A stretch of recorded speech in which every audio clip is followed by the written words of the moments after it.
I've played more than 500 games so far, and only 1% of them made it into this list. You know that feeling when you finish a game and it sticks with you? As you're watching the credits roll, you feel like a changed person. Not just because it was fun or it had a great story, but because it actually made you see things differently. Like suddenly you're carrying something new with you, an insight, a way of looking at things, a change in perspective. So, today I want to talk about 5 games that had that effect on me. There are only 5 games because I wanted to pick games that truly shifted my outlook in life in some way and not just games that affected me emotionally. I hope maybe you'll find something among these games that will leave a mark on you too. Starting with Disco Elysium. Of course, a video like this had to start with this game.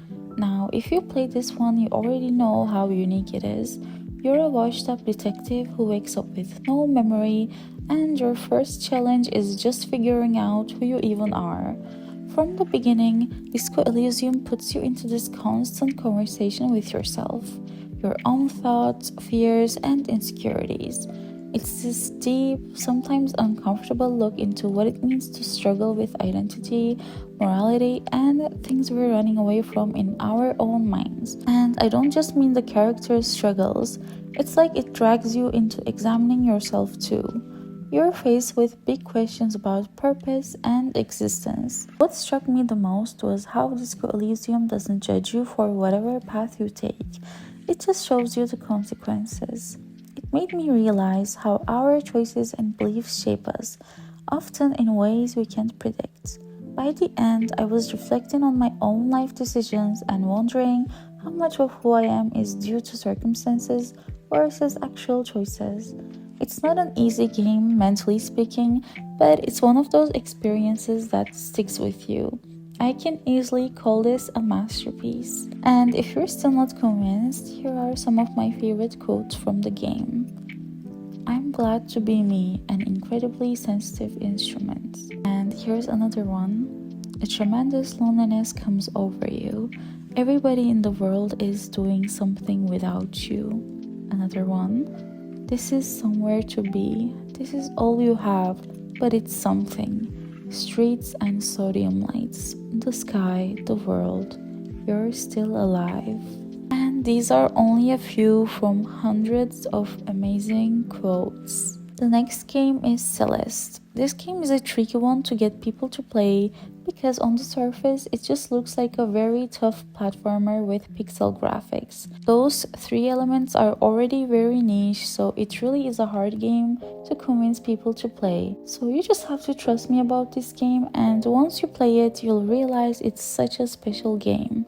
So Celeste tells the story of Madeline, who's climbing this huge mountain, but it's not just a physical mountain, it's a metaphor for all her inner struggles, her anxiety, her self-doubt, her inner demons, and the game does this incredible job of tying those struggles into the gameplay. Every time you fall, every time you hit a seemingly impossible section, it's like a reminder that struggle is part of the process.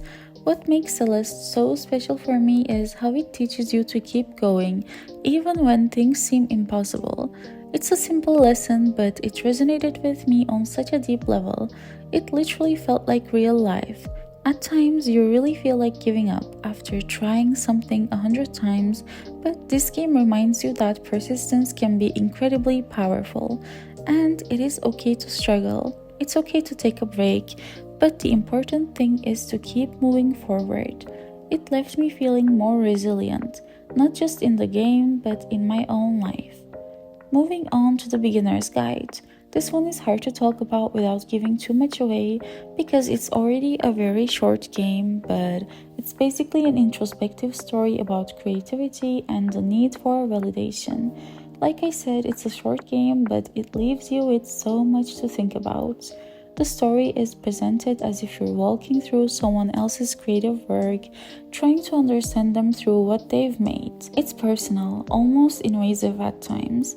you start wondering why we create, why we share pieces of ourselves with the world, and what it means to be understood or misunderstood. For me, the beginner's guide was a reminder that sometimes we look for validation in ways that aren't always healthy. It's easy to get caught up in wanting others to understand us, but sometimes the best thing we can do is to let go of that need and just create for ourselves. It left me thinking about why I pursue certain things in my life and whether it's for myself or for others' approval. It felt like a video essay rather than a game, and it is one of the most unique, most original things I've ever experienced. Next game I want to talk about is Soma, and while it's technically a sci-fi psychological horror game, it really is much more than that. It's a game that gets under your skin, and it's not even that scary.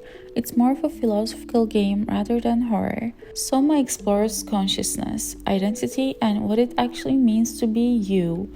It explores these big philosophical ideas in a way that's unsettling, like making you question if there's even a difference between your physical self and your mind. Playing Soma made me think about the nature of existence in ways I hadn't before.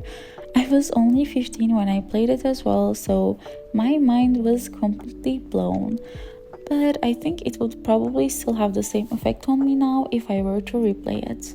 It makes you ask questions like how much of who we are is tied to our bodies versus our minds.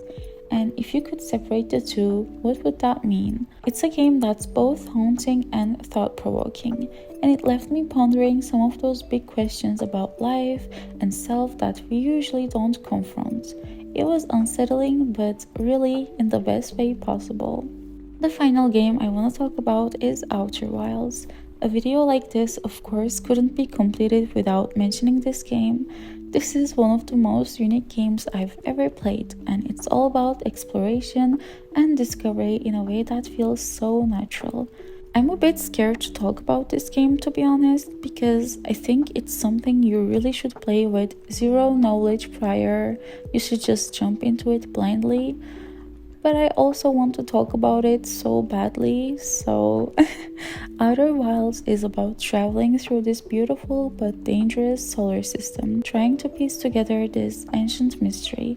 There is no hand-holding, you learn by exploring, and the game doesn't always give you the answers. It leaves things open, embracing the idea that some things in life are just mysteries. We're always so used to getting answers and solving things in games, so a game that doesn't do that felt like such a breath of fresh air. Playing Outer Wilds reminded me of the beauty in curiosity. It's a game that encourages you to be okay with the unknown, to embrace the journey instead of always focusing on the destination. We often want clear answers, but this game showed me the importance of the journey itself. Sometimes the best experiences aren't about where you end up, but what you discover along the way. This is also something that I'm currently trying to learn in my life since I'm a very solution-oriented person. So I believe I played this game at just the right time in my life. So that was my list. 5 games that left me changed in some way. When a game can make you reflect, inspire you to think differently, or even leave you with a new perspective, I think that's something really special. Thanks for joining me on this little journey through these amazing games. I'm sure there's more of these gems out there waiting to be played, so please share the games that changed you so I can experience these feelings again. Until then, take care and hopefully I'll see you in another video. Bye bye!